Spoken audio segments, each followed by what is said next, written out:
আল্লাহু আকবার, আল্লাহু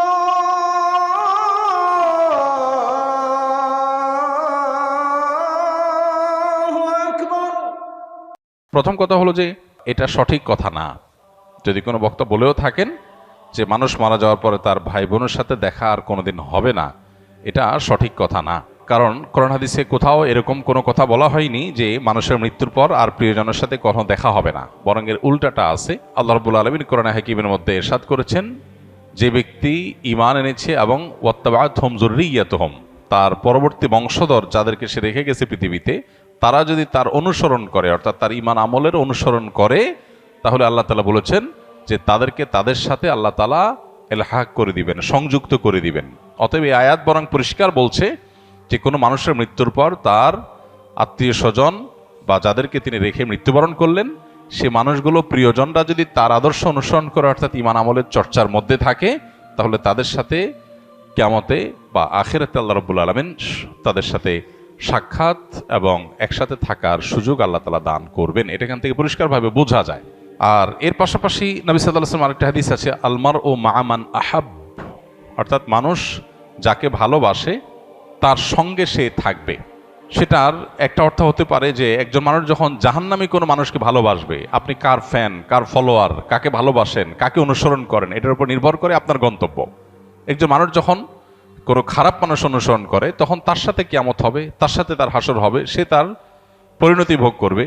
আর কেউ যখন কোনো জান্নাতি মানুষকে ভালোবাসে, জান্নাতি মানুষের অনুসরণ করে, তখন সে তার সাথে জান্নাতে থাকার সুযোগ লাভ করবে। এখান থেকে পরিষ্কারভাবে বোঝা যায় যে কোনো বক্তা যদি এরকম কথা বলেও থাকেন তাহলে এটা সঠিক না। তবে হ্যাঁ, কিয়ামতের পর একজন মানুষ তার প্রিয়জনের সাথে তার সাক্ষাতের সুযোগ হবে না, বা গন্তব্য পৃথক হবে, যখন একজন জান্নাতি হবে আরেকজন জাহান্নামী হবে।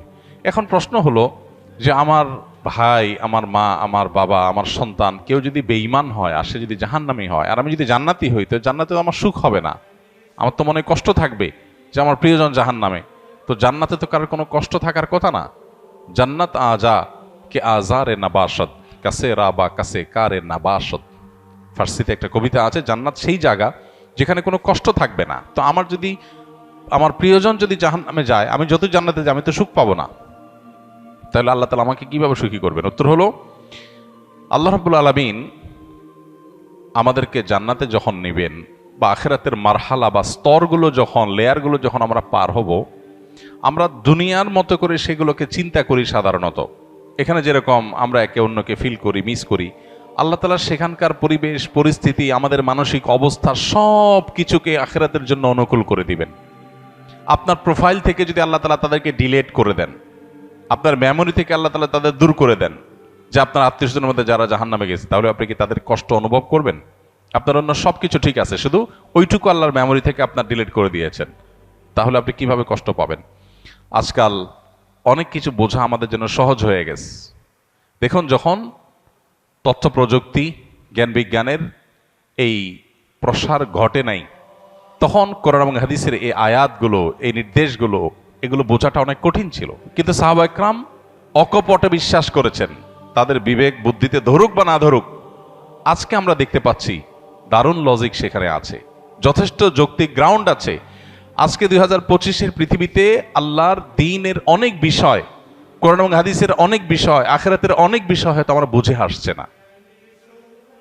হয়তো সেটা 500 বছরের পরের পৃথিবীতে এমন সব আবিষ্কার মানুষ হাজির করবে যেগুলো আমাদেরকে সেসব বিষয়গুলো বুঝতে সাহায্য করবে।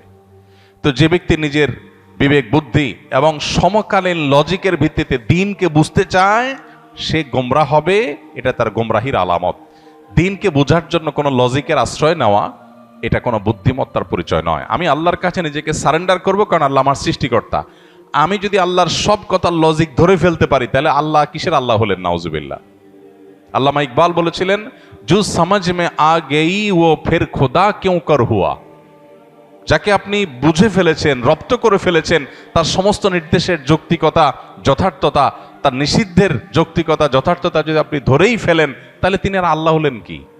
আল্লাহ তো তিনি যার সব আদেশের যৌক্তিকতা আপনার মাথায় ধরবে না। তিনি তো অসীম। আপনি যদি তার সব কিছুকে রপ্ত করে ফেলতে পারেন, তাহলে তিনি সীমিত হয়ে গেলেন। আপনার বুঝে আসছে না, এরকম অনেক বিষয় থাকবে, সেটা স্বাভাবিক। আপনি যার অধীনে চাকরি করেন, আপনার মালিক, কোনো অফিসে আপনি কাজ করেন, কোনো কোম্পানিতে কাজ করেন, আপনার মালিক আপনাকে অনেক কথা বলে যে কথার যৌক্তিক গ্রাউন্ড আপনি জানেন না। আপনাকে বলছে তুমি এই কাজটা করো, কেন করতে বলছে আপনি জানেন না। আপনার কাছে এর বাহ্যিক কোনো লজিক্যাল কারণ নাই, কিন্তু আপনি জানেন তিনি যেহেতু আমার মালিক, তিনি যেহেতু আমার চাইতে অনেক বেশি বোঝেন, অতএব নিশ্চয়ই তার কাছে কোনো গ্রাউন্ড আছে। বিধায় আমি তার অধীনস্থ হিসাবে শুধু দায়িত্ব পালন করি, হয়তো আমার বুঝে আসবে পরে। একজন গাড়ি চালক, একজন পিয়ন, তাকে বলা হলো যে ফাইলটা তুমি অমুক জায়গায় দিয়ে আসো, আবার নিয়ে আসো, আবার দিয়ে আসো, আবার নিয়ে আসো। তার কাছে মনে হতে পারে এটা তো অনর্থক কাজ, কেন দিয়ে আসছি, কেন নিয়ে আসছি, এর দ্বারা লাভ কি? অনেক সময় দেখবেন অনেক কোম্পানির নিচের দিকে যে সমস্ত চেয়ারগুলোতে অথবা সাধারণ যে সমস্ত দায়িত্বগুলো আছে সেগুলো যারা পালন করে, তারা সাধারণত বসদের সমালোচনা করে, অহেতুক কাজ। সে বুঝে না কেন তার বস এগুলো বলেছে। বসের সব কিছু যদি তুমি বুঝে যাও তো তুমিই তো বস হয়ে যাবা। তোমার আর মালিকের মধ্যে পার্থক্যটা কি? যে তার সব কথার রহস্য তুমি বুঝবা না, তার যোগ বিয়োগ সব তোমার মাথায় ঢুকবে না, এটাই স্বাভাবিক। তাহলে আল্লাহ তাআলার সব যোগ বিয়োগ, আল্লাহর সব আদেশের সাথে যৌক্তিকতা তোমার কেন বুঝতে হবে? এটাই হলো সবচেয়ে বড় বিভ্রান্তি, এটাই হলো সবচেয়ে বড় ইললজিক্যাল, সবচেয়ে অযৌক্তিক কাজ, যে আল্লাহর সব আদেশ নিষেধের যথার্থতা আমার বুঝতে হবে। এই চেষ্টা করাটাই একটা হাস্যকর চেষ্টা। মানুষ হয়ে যদি আমার চাইতে অনেক দূরে থাকা, অনেক উপরে থাকা মানুষের আদেশ নিষেধের যৌক্তিকতা আমি না বুঝি, তাহলে সৃষ্টি হয়ে স্রষ্টার সমস্ত আদেশ নিষেধের যৌক্তিকতা আমার বুঝতে হবে, এটা মোটেও যৌক্তিক কোনো বিষয় নয়। তো যেটা বলছিলাম, যে প্রশ্নের উত্তরে এত কথা বলছিলাম, সেটা হলো যে আখেরাতে আল্লাহ রাব্বুল আলামিন কি করবেন সেটা নিয়ে আপনার আমার টেনশন নাই। আমাদের নাস্তিক বন্ধুদের অনেক প্রশ্ন থাকে, যে প্রশ্ন দেখে সরল মনা বা সংশয়ে ভোগা অনেক মানুষ তারা বিভ্রান্তিতে পড়ে যান। অদ্ভুত অদ্ভুত সব প্রশ্ন করে। ইমানদারের সমস্ত প্রশ্নের কমন উত্তর হলো আমি গোলাম কার? আল্লাহর। আল্লাহ আদেশ করেছেন, আমি তামিল করব। আল্লাহর সমস্ত আদেশ, সমস্ত নিষেধের যৌক্তিকতা বোঝা আমার জরুরি না। আমি যদি তার সব কিছু বুঝেই যাই, তাহলে তিনি আর আল্লাহ হলেন কি? তিনি তো আমার মতো মানুষই হয়ে গেলেন।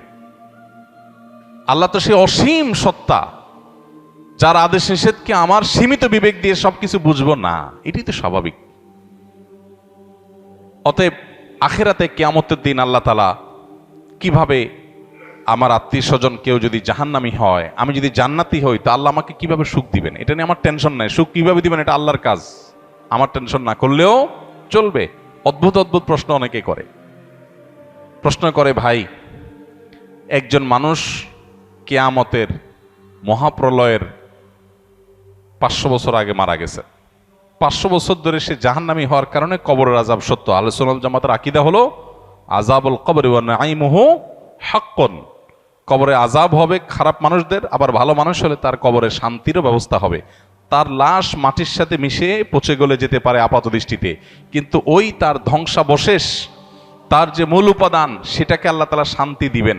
দেখতে দেখা যাবে মাটি, সে মাটি হয়তো কষ্ট ভোগ করছে বা সুখ ভোগ করছে, এটা আমরা অনুভব করব না। আজকের পৃথিবীতে এটা তো বোঝা খুব সহজ। আজকের পৃথিবীতে এরকম বিষয়গুলো বোঝা একেবারেই সহজ। তো এই বিষয়টা সত্য। এখন প্রশ্ন হলো, যে ব্যক্তি কিয়ামতের 500 বছর আগে মারা গেল, তাকে আল্লাহ তাআলা 500 বছর ধরে কবরের শাস্তি দিচ্ছেন। আরেকজন কিয়ামতের ঠিক আগের দিন মারা গেল, যেদিন কিয়ামত তার আগের দিন মারা গেল, তার শাস্তি দিন আল্লাহ তাআলা একদিন। এখন নাস্তিক ভাইদের প্রশ্ন হলো যে, ভাই, মনে করেন দুইজন একে অপরাধে মারা গেছে, সমান অপরাধী হয়ে মারা গেছে। একজন 500 বছর ধরে শাস্তি পাইছে কবরে, আরেকজন মাত্র একদিন পাইছে, এরপর তো কিয়ামত হয়ে গেছে, আর কবরের শাস্তির সুযোগই নাই। তাহলে আল্লাহ তাআলা এখানে ইনসাফ কেমনে করবেন? আল্লাহ কিভাবে ইনসাফ করবেন, এই টেনশন তার মাথায় ঢুকছে। আল্লাহ রাব্বুল আলামিন ইনসাফ করবেন, দ্যাটস ইট। আল্লাহ কোরআনে পরিষ্কারভাবে ঘোষণা করে দিয়েছেন, ওমা রাব্বুকা বিযাল্লামিল লিল আবিদ। আল্লাহ তার কোনো বান্দাদের প্রতি কোনো জুলুম করবেন না, আল্লাহ জুলুম করেন না। আল্লাহ বলেছেন হাদিসে কুদসিতে, ইন্নী হারামতু যুলমা আলা নাফসি, আমি নিজের প্রতি নিজে জুলুমকে হারাম করে দিয়েছি। সো 500 বছর আগে মারা গেছেন, কিয়ামতের একদিন আগে মারা গেছেন, সেম অপরাধের অপরাধী, সমান অপরাধের অপরাধী, সমান দোষে দোষী, কিন্তু একজনকে 500 বছর ধরে শাস্তি, আরেকজনকে একদিন আগে শাস্তি। এই দুইটার মধ্যে আল্লাহ ব্যালেন্স কিভাবে করবেন, তার হাজারটা ব্যবস্থা আল্লাহর কাছে থাকতে পারে। আমার এটা চিন্তা না করলেও চলবে। আল্লাহ করবেন ইনসাফ, এতটুকু নিশ্চিত। আল্লাহ জুলুম করবেন না, এটুকু নিশ্চিত। কিভাবে করবেন সেটা আল্লাহ ভালো জানেন, এটা আমার জানার দরকার নাই। এটা হলো ইমানদারের কথা।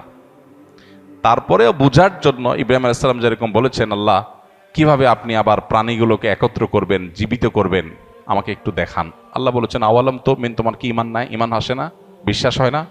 হ্যাঁ বালা ওয়ালাকিন লিয়াতমাইন্না কলবি। আল্লাহ তাকে দেখাইছেন। তো বোঝার জন্য বলা, একজন মানুষকে 500 বছর ধরে শাস্তি দিলেন আল্লাহ তাআলা, আরেকজনকে একদিনে শাস্তি দিলেন। 500 বছরের শাস্তি একদিনে। এই শাস্তির কোয়ালিটি দিয়ে দীর্ঘদিন ধরে দেওয়া শাস্তি আর অল্প সময় দেওয়া শাস্তি, দুইটাকে সমন্বয় করা সম্ভব কিভাবে? আপনি একজনকে 100টা কিল দিলেন, কিল, দুজন সমান অপরাধ করছে, একজনকে 100টা দিয়েছেন, আরেকজনকে একটা দিয়েছেন, দুইটাকে সমান করা সম্ভব না? সম্ভব না। এখন কিল মাপা যায়। এখন মানুষ কতটা জোরে আঘাত করেছে এটাও মিটার দিয়ে কি করা যায়? মাপা যায়।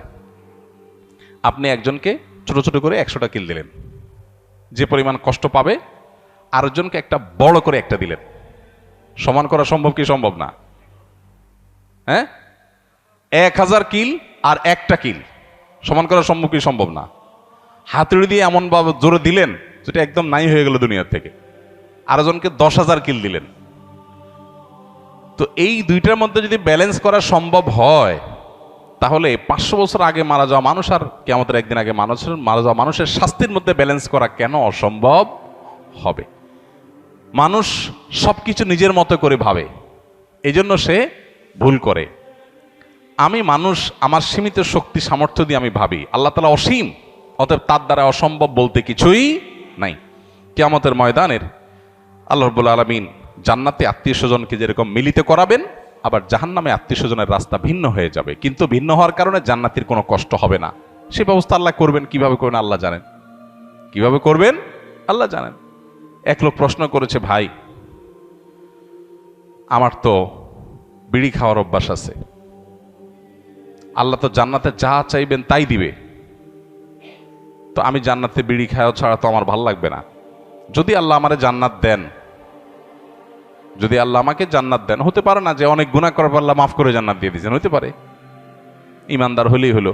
তো আমি ইমানদার মুসলমান, আল্লাহ আমার সব মাফ করে জান্নাত দিতে পারেন, সুযোগ তো আছে। যদি দেন তো আমার তো বিড়ি ছাড়া ভালো লাগবে না। তো জান্নাতে গেলে আল্লাহ আমারে বিড়ি দিবেন কিনা? দিলে জান্নাতে বিড়ির মতো নোংরা জিনিস থাকলো, দুর্গন্ধ। আবার যদি আল্লাহ না দেন, তাহলে আমার জান্নাতে সুখ হবে কেমনে? তো উত্তর হলো, আপনার অন্তরে যে বিড়ির চাহিদা আছে, এই নোংরামি আল্লাহ তাআলা দূর করে দিবেন, এটা আর থাকবে না আপনার মনে। সম্ভব কি সম্ভব না? সম্ভব, বিভিন্নভাবে সম্ভব। অতএব এই বিষয়গুলোকে আল্লাহ তাআলার উপর ন্যস্ত করা দরকার। আখিরাতের বিষয়গুলোকে আমরা নিজেদের মতো করে ভাবা ভুল।